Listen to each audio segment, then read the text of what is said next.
নমস্কার, কেমন আছেন সবাই? আশা করি সকলে সুস্থই আছেন এবং ভালোই আছেন। আমার আরও একটি ভিডিওতে আপনাদের সকলকে স্বাগত। গত দুদিন আগে অর্থাৎ 22শে শ্রাবণ ছিল আমাদের সকলের প্রিয় কবিগুরু রবীন্দ্রনাথ ঠাকুরের মৃত্যুদিন। ওনার প্রতি শ্রদ্ধা নিবেদনে আমার একটি ছোট্ট প্রচেষ্টা মাত্র।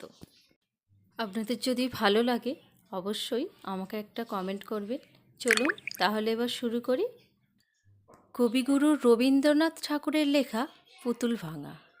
7-8-27 আমি বলেছিলেম বলে গুরু মশাই আমার পরে উঠল রাগে জ্বলে। মাগো তুমি 5 পয়সায় এবার রথের দিনে সেই যে রঙিল পুতুলখানি আপনি দিলে কিনে। খাতার নিচে ছিল ঢাকা, দেখালে এক ছেলে। গুরু মশাই রেগে মেগে ভেঙে দিলেন ফেলে।